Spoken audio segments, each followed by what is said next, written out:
මේදුමා හිමියන් ලංකාවට වැඩමවීමත් සමගම ලංකාවේ බුදු සසුන බුදු දහම පිහිටෙනවා. වෙහෙර විහාර ආරම්භ වීමත් සමගම රහතන් වහන්සේලා වැඩ සිටි පුදුමයක් ගැනයි ඔබට මා අද මේ කියන්නට යන්නේ. සිරිසංගබෝ රජුන් තම හිස දන් දූ ස්ථානය ලෙස දැන් අවිවාදයෙන්ම පිළිගෙන තිබෙන පුරා විද්‍යා අංශයෙන් ඒ සනාථ කරන අනුරාධපුර භික්ෂු විශ්වවිද්‍යාලයද ඒ සනාථුනේ අත්තිකුච්චියයි කියලා. අත්තනගල්ලේ පිහිටි ස්ථානය නොපිළිගන්නේ. කුරුණෑගල අනුරාධපුර මාර්ගයේ 43 වෙනි සතපුම් කණුව සමගින් හමු වෙන බටහිරට තියෙන එම මාර්ගයෙන් සතපුම් 3ක් පමණ යන විට මෙම අත්තිකුච්චි පුදුබිම හමුවේ. ක්‍රිස්තු පූර්ව 3 වන සියවසේ සිට ක්‍රිස්තු වර්ෂ 10 වන කාලය දක්වා මේ පුදුබිම ඉතාමත් දීප්තිමත් යුගයක කාලයක් මේ පරාසය තුල මෙහි බැබළුණා කියලා පුරාවිද්‍යා සාක්ෂි වලින් පෙන්වා දෙනවා. මුල් සියවස වලදී මෙම පුදුබිමේ රහතන් වහන්සේලා වැඩි ප්‍රමාණයක් මෙහි වැඩ වාසය කරූ බව සඳහන් වෙනවා. ඒ වගේම මේ භික්ෂුන් වහන්සේලා මේ රහතන් වහන්සේලා බැලීම සඳහා ඉතා විශාල ජනතාවක් මේ පුදුබිමට ඇවිත් තියෙන නිසා මෙහි පසු කාලයේ වෙන විට මෙහි ഘോഷාකාරී තත්ත්වයක් තියෙන නිසා මෙහි භාවනා වැඩිම සඳහා නුසුදුසු ස්ථානයක් බවට පැවතුනා කියලායි සඳහන් වෙන්නේ. ක්‍රිස්තු වර්ෂ 247 දින සිට වසර 2ක් අනුරාධපුර රජ කළ සිරිසංගබෝ රජු තම රාජ්‍ය අතහැර මෙම ස්ථානයට පැමිණ තපස් රැක්ක බව සඳහන් වෙනවා.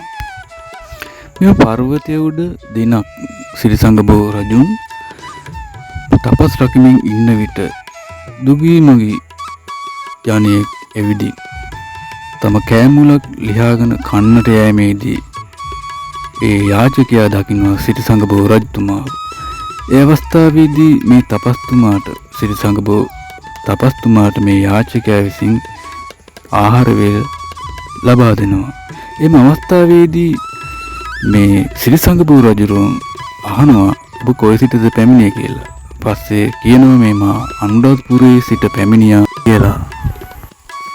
සිරිසංගබෝ රජුරුවෝ ඒ කියන්නේ මේ තාපසතුමා මේ යාචකයන්ගෙන් දැනගන්නවා ඒකට අනුරාධපුරයේ පාලනය කරන ගෝඨාභය කියන මේ රජතුමා විසින් අනුබරයක් ලැබලා තියෙනවා. සිරිසංගබෝ රජතුමාගේ හිස ගෙන්වා දෙන කෙනෙකුට රන් කහවණු 1000ක් ලබා දෙනවා කියලා. ඒගේම මේ යාචකය කියනවා රටේ හැමතැනින්ම හිස් මරලා මේ රජතුමාට ගෙනල්ලා දෙනවා කියලා. ඒ වගේම මේ සිද්ධිය අසාගත් මේ සිරිසංගබෝ රජතුමාට ලොකු ශෝකයක් එනවා. එමගින් ඒ ශෝකය නිසා මේ සිරිසංගබෝ රජතුමා මේ තාපසතුමා ඔහුගේ බෙල්ල කපලා මේ යාචකයාට දෙනවා. ගෝඨාභය රජතුමාට මේ හිස ගිහින් දුන්නාට පසුව නැවත ගෝඨාභය රජතුමා මෙම ස්ථානයට ඇවිල්ලා ඔහුගේ ශරීරයේ මිහිදන් කර ස්මාරකයක් හැටියට බෝධිඝායක් නිර්මාණය කරා කියලා සඳහන් වෙනවා. එම වාගේම වටදාගයක්ද ඒ වගේම චෛත්‍යයක්ද නිර්මාණය කරා කියලා සඳහන් වෙනවා.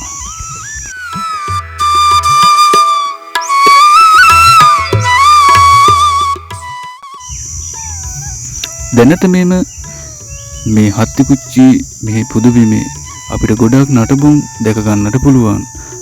මේ අතර පොහොය ගෙවල් දෙකක්, බුදුමැදුරක්, ධාතු මන්දිරයක්, තෙමහල් ගොඩනැගිල්ලක්,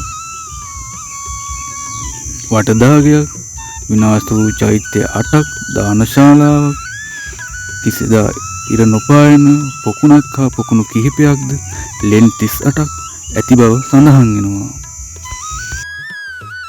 මෙහි ඔබ නරඹන්නට එනවා නම් මේ පුදුබිම ඒ පුදුබිමේ තියෙන ඒ අපේ තියෙන නටබුන් වලට එහි තියෙන සෝභා සෞන්දර්ය ගස් වැල් කොළ ඒ වගේ සතා සිව්පා මේ දේවල් වලට මෙන්න මේ වගේ දේවල්ට කිසි හානියක් නොකර ඒ නරඹා යන්නට කියලා පුංචි ඉල්ලීමක් කරනවා. ඊටමත් දැකුම් කළු පරිසරයක් තමයි මේ පර්වතයට නැග්ගට පස්සේ අපිට දකින්නට පුළුවන් වෙන්නේ. ඇතැම් විට මෙහි ස්වභාවික සෞන්දර්යය තුල මෝපැංචන් වගේ අයත් මෙහි පැමිණෙනවා. ඒ වගේම අලියතුන්වා මේ ස්ථානයට පැමිණෙනවා. මොකද එහා පැත්තේ මායිම්ම තියෙන්නේ කලාඔය කියන මේ රක්ෂිත පැත්තයි. ඒ නිසා සත්තුත් මෙහි වාසය කරනවා. ඔබ යනකොට පොඩ්ඩක් පරිස්සමින් හා ඒ ගැන දැනුවත් වීමකින් යන්න කියලාත් පුංචි මතක් කර දීමක් කරනවා. ඒ වගේම අදට මම මේ වීඩියෝ එකෙන් සමුගෙන යනවා. නැවතත් මේ වගේ වීඩියෝ එකෙන් හම්බෙමු. බොහොම ස්තුතියි.